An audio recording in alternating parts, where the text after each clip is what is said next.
We're talking about something that's greater. Now, let me ask you a question. Why do you think that they destroyed Sumer? Now, they didn't destroy Egypt. They took stuff from Egypt, but they left a lot of stuff in Egypt. And I'll show you that if it wasn't for the Bible, archaeologists wouldn't be in Egypt in the first place. Come on. Not Europeans after Alexander. They left it alone. But what happened is they went over there and they destroyed Sumer and took all the artifacts. And why did they take all the artifacts? It's because they didn't want to connect black people to Egypt. Black people to Hebrews. They erased the identity and they gave it to the Arabs. Y'all can have this. Y'all look just like us. Keep this. And then they did what? They did the same thing to Ethiopia. Egypt. Who's in Egypt today? The National Arab Republic? Because anything, if you look at the history, you know that the ancient teachings of Masons is that the Hiram Abiff story is a spin-off of Hiram inside of the scriptures. But it's the spin-off telling you how they killed the black civilization. Hiram Abiff was the master builder. Hiram Abiff knew the science of the pyramids, he knew the science of the ziggurats, and he was building what? The Temple of Solomon. And there was 13 conspirators against Hiram Abiff. 10 of them backed out.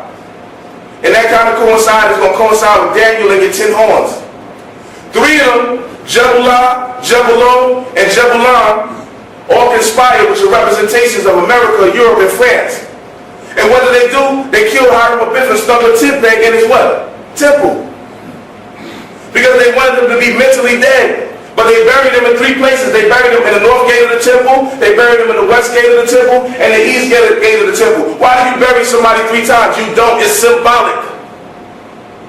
But it was symbolic for all of black history, all the black nations that had a science that was divine, that they killed them off and they took their identity. That's what they're telling you about Hiram Abiff. They're telling you that they killed off all the Semitic and Asiatic and black and Hamitic science of the world. And they buried you in the West Gate, West Indies. They buried you in the East Gate, East Africa. And they buried you in the Northern Gate, which is America. So these are the things that we have to look at. These are the things that we have to look at, our brothers and sisters. So when we fighting each other, or we targeting each other, there's somebody greater that's targeting us both. See, we the only people that believe Hamitic and Shemitic people ain't black. We want to leave it to Hamitic people. But we know that all of that, we the dominant people on the earth. That means the Europeans are the minority. So they go into Sumer, and the reason why they go into Sumer and they destroy Sumer is because Sumer is the only thing that connects the Bible with authenticity. Yeah.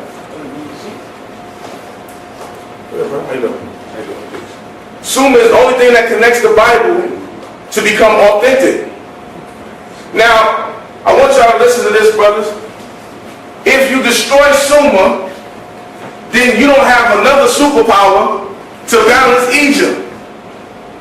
Now listen to what I'm saying.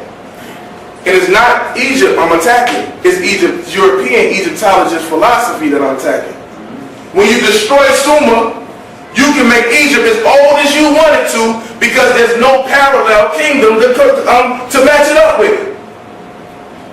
You remember the Sargon and Sennacherib's palace with the big blue walls? You know what happened to it? The Europeans didn't knock it over. They took it apart nice and neat, packed it up, and bounced with it. Yeah. They walked off with it for the whole city. Because now what happens with Egyptians' timeline is that the Europeans are actually pushing it further for themselves. And now they're creating a pre-dynastic. They want to create some more people or some more Egyptians to make it older than what it was. And I will go into it and I will break it down now. And I want us to understand this. You don't hear nothing about, when you went to school, did you learn about Sennacherib or Sargon? How about Hammurabi? In college, you learn about Hammurabi in college. You learn about Egypt everywhere, right? You learn about Egypt because they're teaching you Egypt without the other nation because they want to take that for themselves. What was the purpose of them blowing the nose off? Because they don't want you to see the connection. don't want you to see the connection. Let me share something with my brothers and sisters.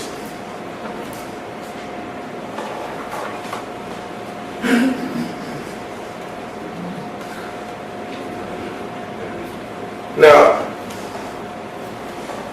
only time you hear about Summa is when they want to disprove the Bible, right? Oh, there's an ancient flood text. Oh, the Bible. The ancient flood text, they got it. It predates the Bible by thousands of years, right? Well, there's a book called The Babylonian Deluge Story.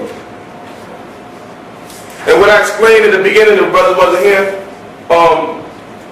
is that there's an ancient civilization in Sumer, which we all, our brothers know. But in that place, it was a city called Nippur. In Sumerian, the city is Ni'ibaru, which means land of the crossing or land of Hebrews, right? Now in it, there is an oracle priest called Terhu. Terhu is Terah of the Bible.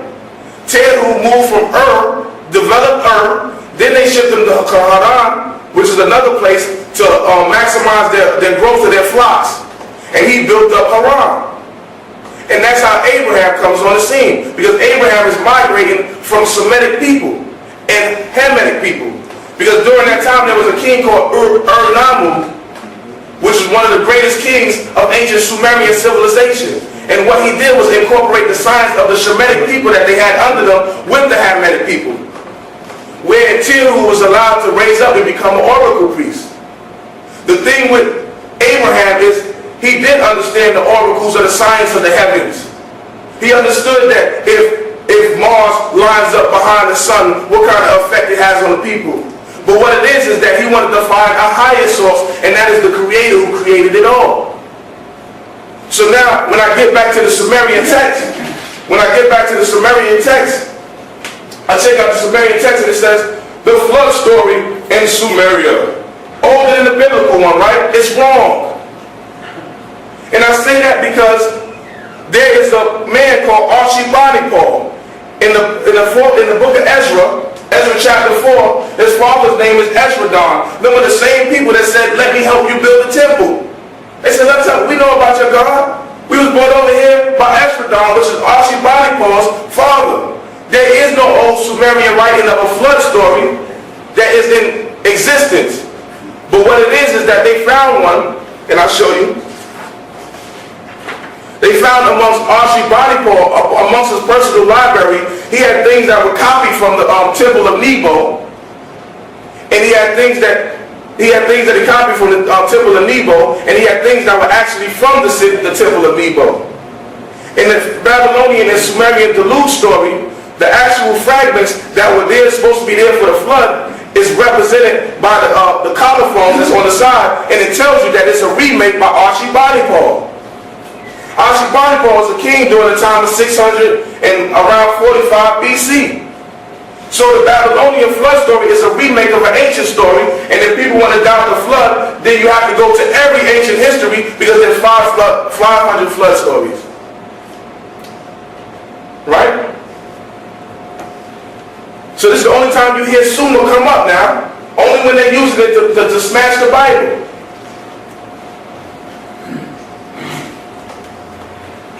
I want us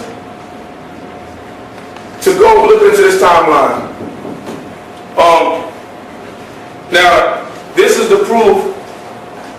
I want to go into the little bit of the breakdown of the timeline and how it's off.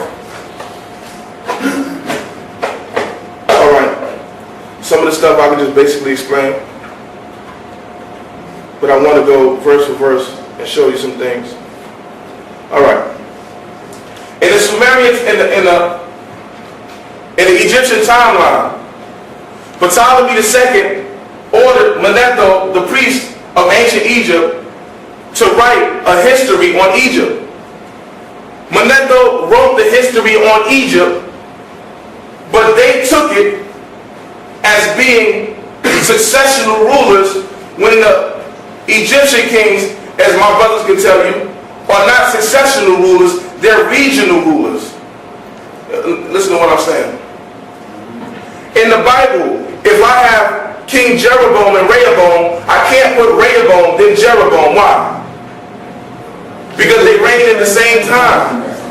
In Egyptian chronology, European Egyptian chronology, is nothing wrong with Egypt, it's wrong with the European chronology of it, because in Egyptian chronology, you have Menes, then it goes down and down and down and down. You don't have no kings reigning side by side. Now, what happens when you have regional kings, but you make them in succession? What happens to that date when you fix it? Huh? It becomes smaller. So now, mostly everybody's is at 3100, right? No, Dr. Ben goes farther than that. Huh? Dr. Ben goes farther than that? Yeah, about 34, and then Brunel does like 36, and then we do like 46. All right. We don't even listen to white people. Well, okay. Well, now let's go into it now. Now, in the chronological breakdown, if they do it by according to what Manetho does, and Manetho has many flaws, and there's many books now that's coming out, and I'm going to get into it, that's showing the problems with these timelines. Now, they're all successional. Now, if we take 31, 34, if we break them and put the regional rulers side by side, and many of the pharaohs on the list already have no artifacts or even proven to exist, when you break it down, that brings Egypt's history around the era of 21 or 2200. Now, many scholars challenge this. Even our scholars challenged it, because they said it doesn't make sense. Now, I want to bring it to a couple of brothers. There's a man, David Rowe, the author of Testatar. He suggested that Ramses II should be dated 10th century BC, 350 years later than the date which was assigned in the Orthodox chronology. All right? Peter James and 4 other scholars pushed a book of the century called Darkness, claims that the Egyptian dynasty needs to be reduced by hundreds of years. Now, also, it says this crucial period in the world history to the shaky nature of dating, the whole chronological framework upon which its current interpretations rest, the existence of chronological orders for the crucial phase of human history are in error by several centuries, and that, in consequence, history has to be rewritten. Now, Sir Alan Gardner, inside of the book Ancient Egypt, Alan Gardner is one of the founders of Ancient Egypt. He's not founder of Ancient Egypt, but the chronological order. He's one of the. Yeah, he's one. He wrote the Howard Dictionary. Yeah. He's the one. He's the one who put together the chronological order, and one of them, and him and the other few Europeans. But he makes this statement, and he is one of the authoritative figures. He makes a statement in history that admits it is an inherent problem surrounding Egyptian chronology. Even when fully used, has been made the king's list such as subsidiary sources as have survived. An indispensable dynastic framework of Egyptian history shows lamentable gaps and many of doubtful attributions, which is proudly advertised as Egyptian history, is merely a collection of rags and tatters. Is that an Edomite saying that? It's a European saying that. Okay, European, okay. But it's the European who is pro the chronological order that we use today. Okay, of Egypt time. Yeah, it's European Egyptology that we. All right. Now there's many that go on now. Now one of the problems when we look at it is